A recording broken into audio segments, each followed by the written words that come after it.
अस्सलाम वालेकुम क्लास। तो आज है हमारे पास लेक्चर नंबर 30। ठीक है, जो कि हमारा last lecture of this course है। और इसमें हम क्या कवर करेंगे, बेसिकली हम पॉइंटर्स के साथ और स्ट्रक्चर के साथ हमारा जो एग्जिस्टिंग टॉपिक है डायनेमिक मेमोरी एलोकेशन, उसको मिक्स करके देखेंगे कि सिंटेक्स में क्या होता है। यानी कि हम एरेस के साथ करते आए हैं, हम स्ट्रक्चर भी पढ़ चुके हैं, हम पॉइंटर भी पढ़ चुके हैं, तो हम डीएमए के साथ इसे मिक्स करके देखेंगे कि क्या क्या कुछ किया जा सकता है। अच्छा, एक चीज़ तो ये मैं पहले भी एम्फसाइज कर चुका हूँ इस बात पे कि एरे और पॉइंटर दोनों में जो है थोड़ा सा सिंटेक्स का फ़र्क है। यानी आप कह सकते हैं कि एरेज आर कांस्टेंट पॉइंटर्स, या यूं कह सकते हैं कि पॉइंटर्स आर वेरिएबल एरेज।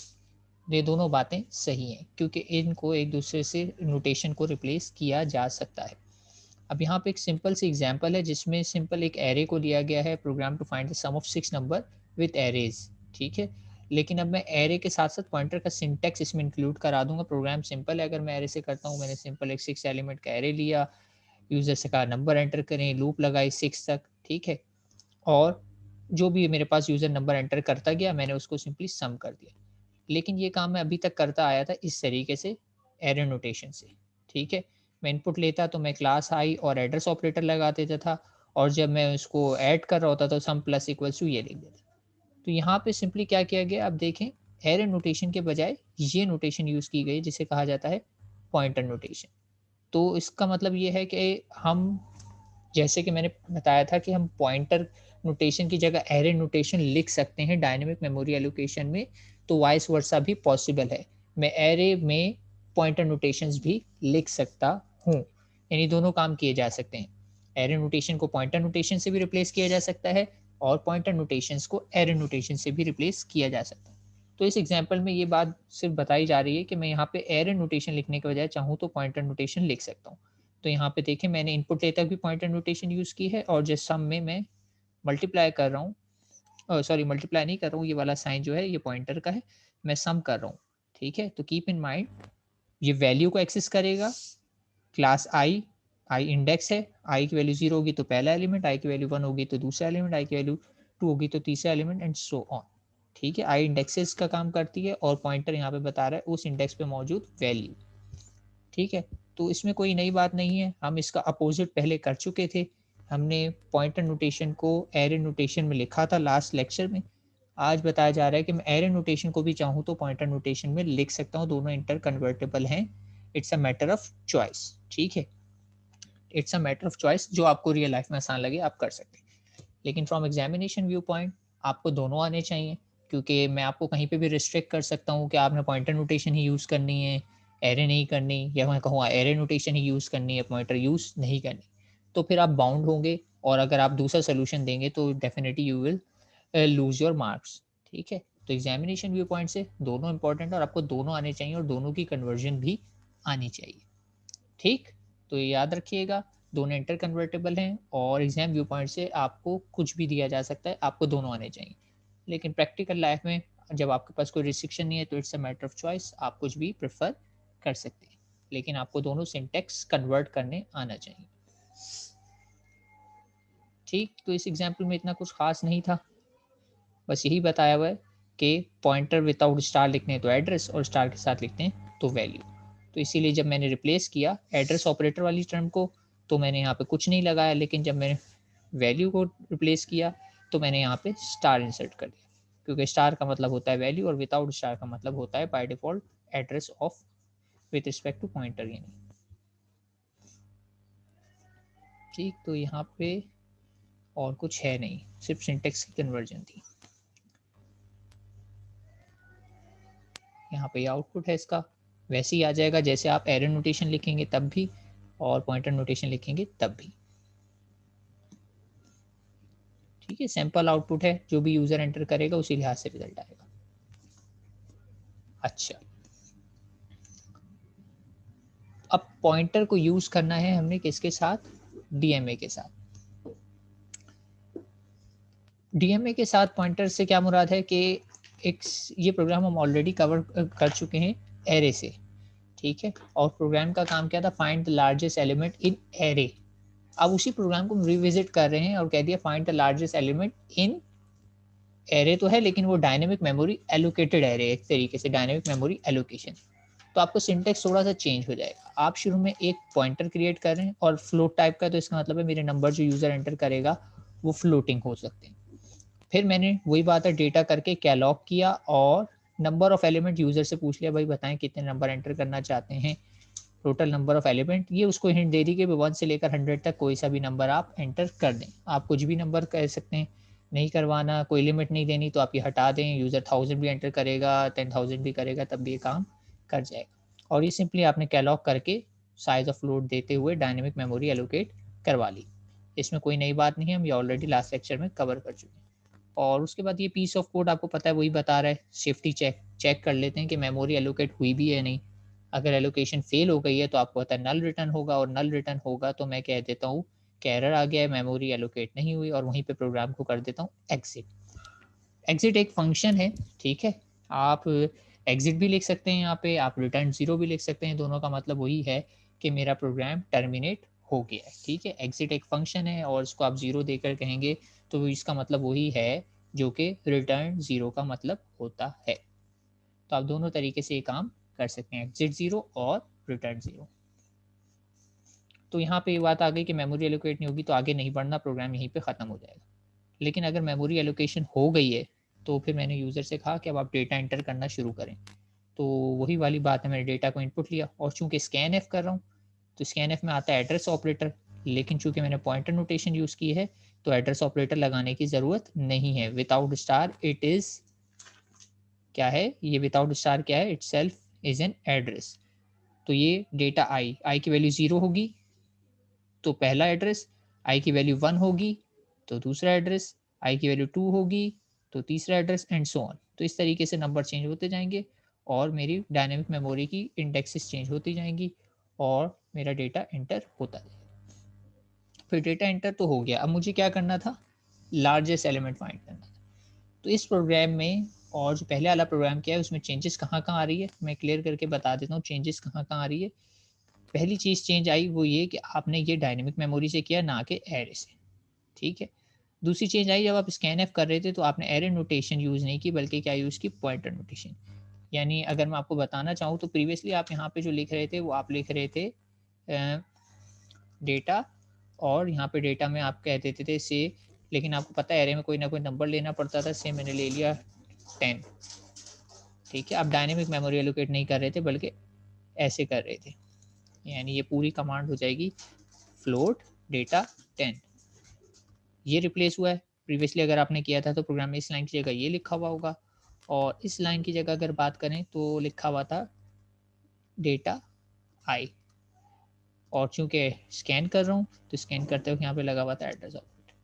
तो ये इसके इक्विवेलेंट था, पहले वाले प्रोग्राम में ये इस तरीके से लिखते हैं आप एरे से, लेकिन अब डायनेमिक मेमोरी करें तो ये रिप्लेस होगा। और तीसरी चीज़ जो चेंज होगी वो आपकी होगी यहाँ पर, इस जगह पर ये कंडीशन। प्रीवियसली अगर आप ये कंडीशन बनाते तो आप ये कंडीशन कुछ इस तरीके से बनाते कि आप यहाँ पे लिखते कि भाई,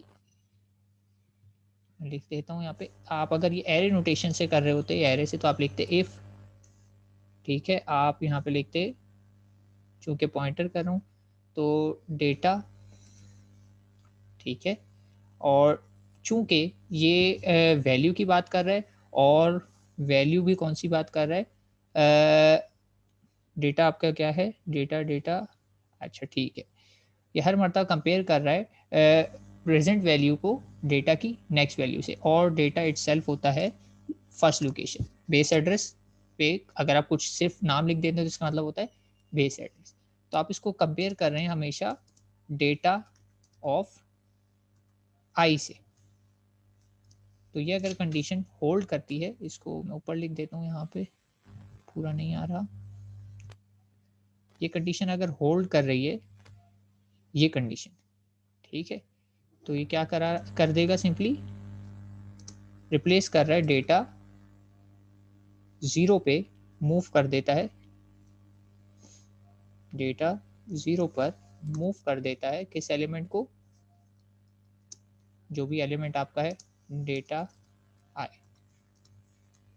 और इवेंचुअली जब ये लूप खत्म हो जाती है तो आपको डेटा 0 वाली लोकेशन पे क्या मिल जाता है, यानी सबसे पहले लोकेशन में जो एलिमेंट होगा इस पूरी लूप चलने के बाद वो कौन सा एलिमेंट होगा, वो एलिमेंट होगा लार्जेस्ट एलिमेंट। तो आप यहाँ पे सिंपली उसे प्रिंट करा लेंगे और इधर प्रिंट कराना है तो आप डेटा लिख लें या सिंपली डेटा 0 लिख लें, एक ही बात।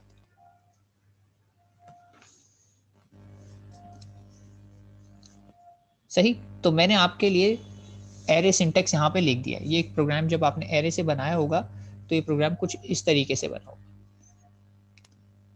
ठीक, ठीक है।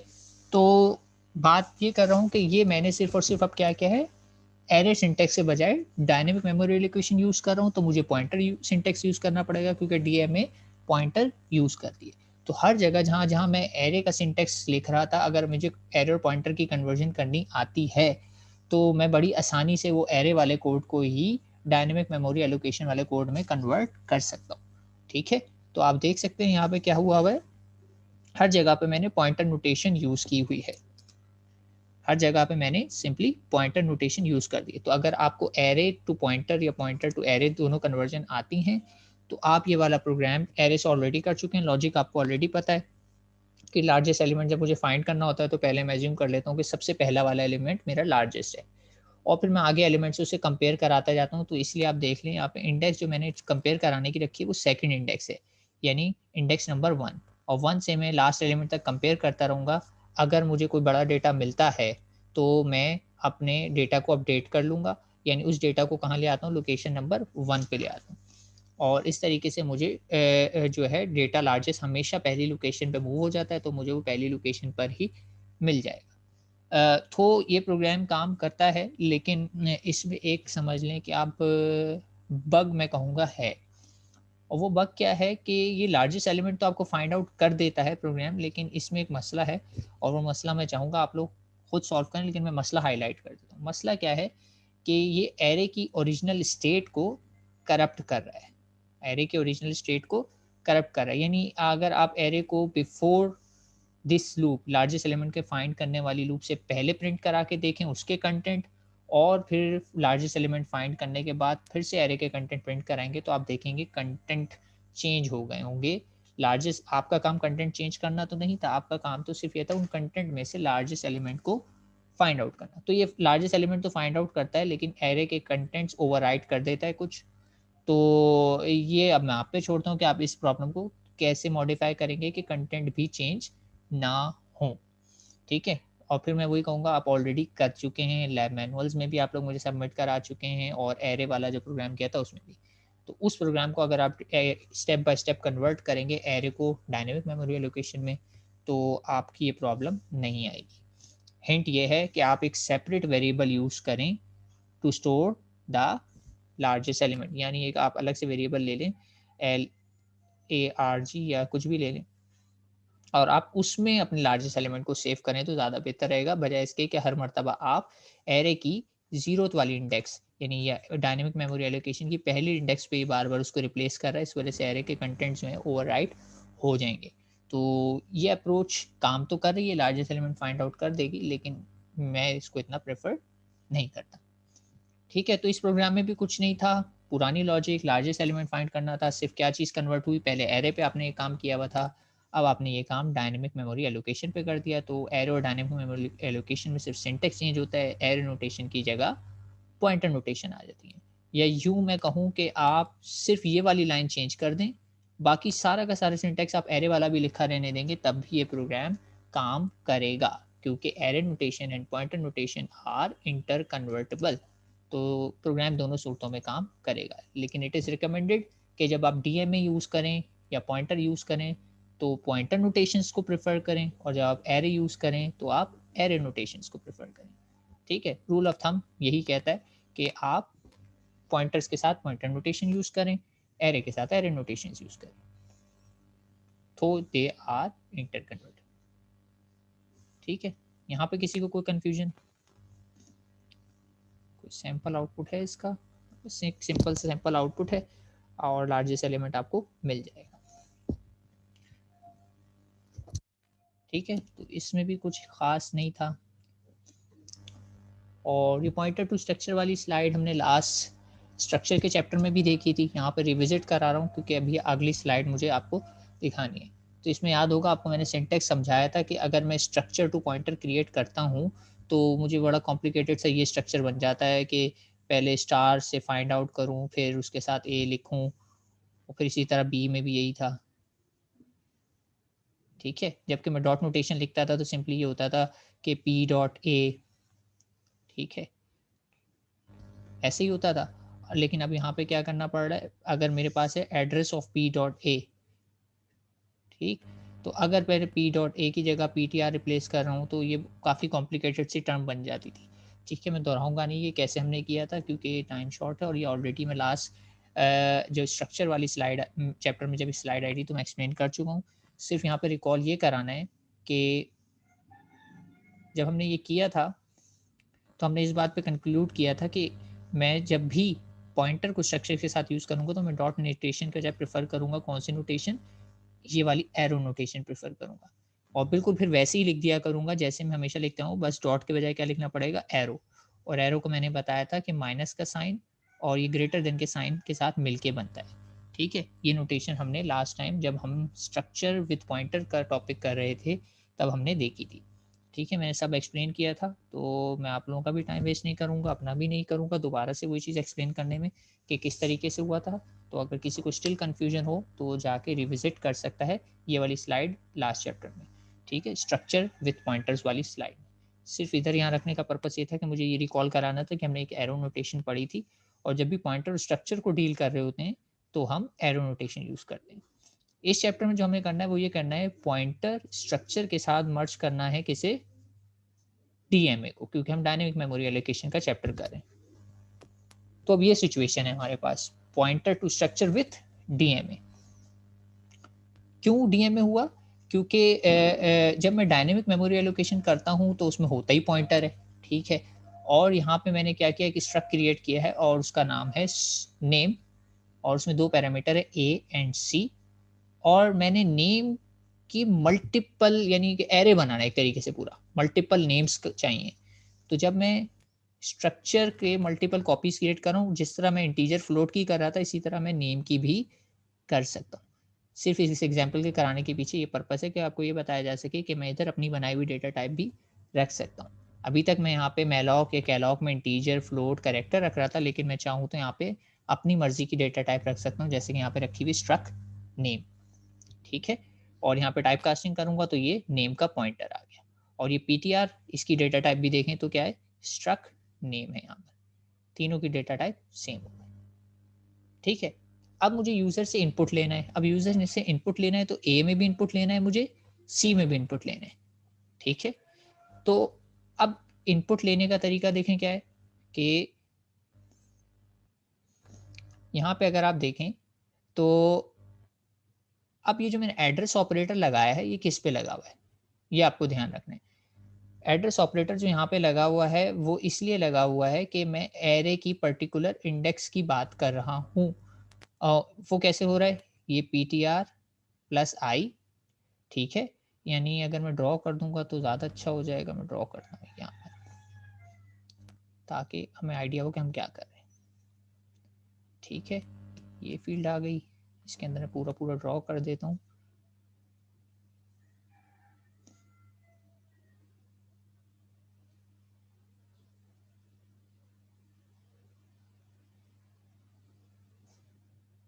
ठीक है, ज़्यादा ड्रॉ नहीं कर रहा, आइडिया देने के लिए बस इतना ही कर देता हूँ। और हर बॉक्स के अंदर जैसा कि आपको बताया कि एक स्ट्रक्चर है, और हर स्ट्रक्चर डेफिनेटली क्या है, टू फील्ड्स रखता है। तो इसके अंदर फर्दर हमारे पास दो फील्ड्स आ गई, ऐसे कि एक फील्ड ये ए के लिए,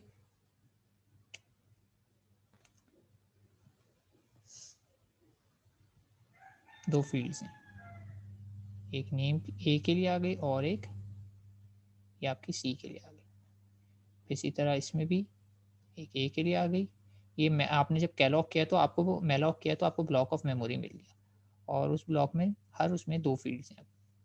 अभी तक जब ब्लॉक मुझे मिल रहा था उसमें सिंगल फील्ड थी, क्योंकि या तो मैं इंटीजर ले रहा था, करेक्टर ले रहा था, या फ्लोट ले रहा था, लेकिन अब मैंने एक स्ट्रक्ट ले लिया है। तो हर उसके अंदर 2-2 फील्ड्स हैं, बस आप ये बात समझ लें।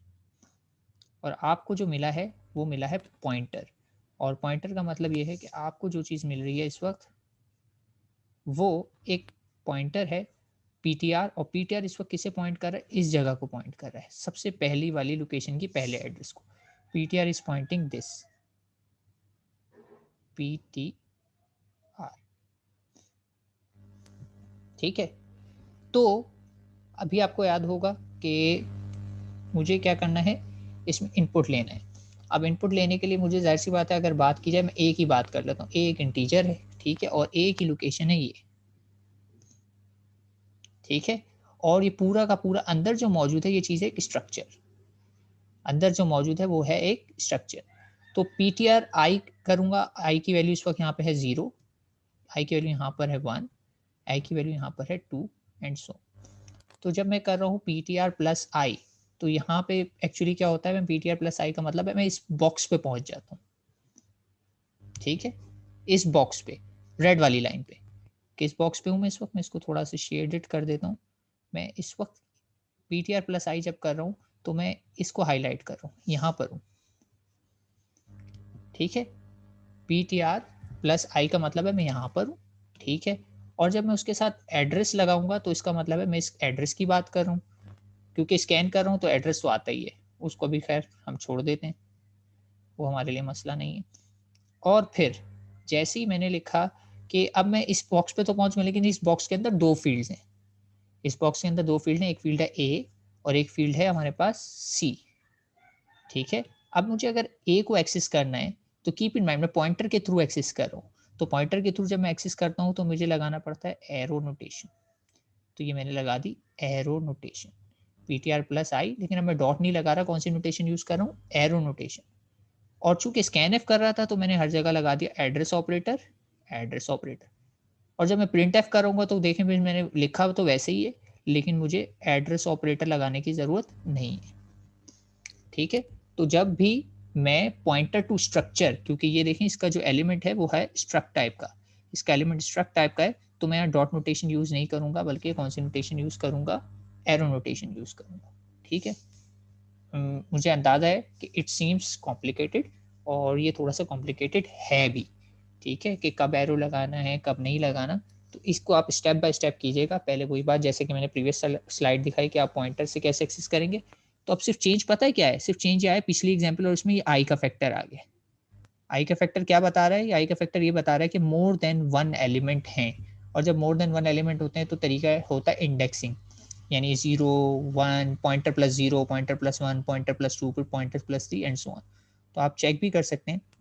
अगर मैं इस एग्जाम्पल और प्रीवियस एग्जाम्पल को दिखाऊं आपको, तो ये देखें, पहले भी तो मैं लिख रहा था P T R A P T R B, लेकिन इधर एक ही एलिमेंट था, एक ही कॉपी थी, लेकिन इस वाले एग्जाम्पल में मेरे पास मल्टीपल कॉपीज हैं, तो पी टी आर के आगे सिर्फ मैंने क्या लगा दिया, आई लगा दिया, और बाकी वही है, स्कैन एफ है तो एड्रेस ऑपरेटर आएगा, प्रिंट एफ है तो एड्रेस ऑपरेटर नहीं आएगा, ठीक है। तो स्टेप बाय स्टेप सारों को कंपेयर करते हुए चलेंगे तो कंफ्यूजन होपफुली नहीं होगी।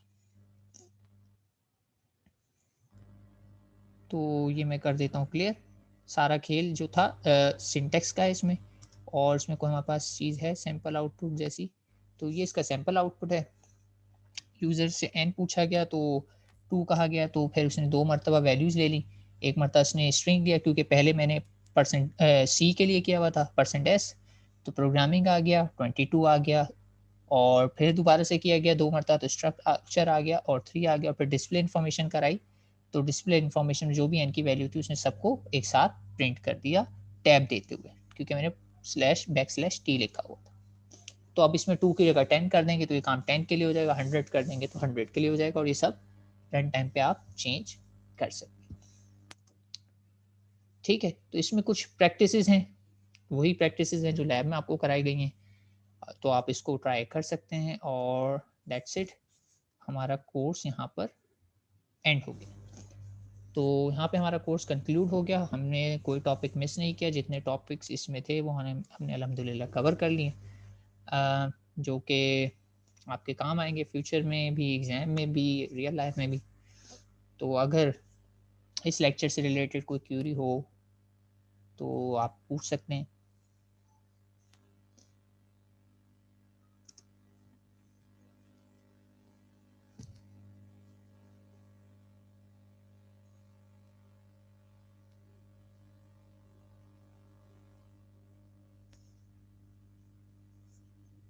जी माज कहिए।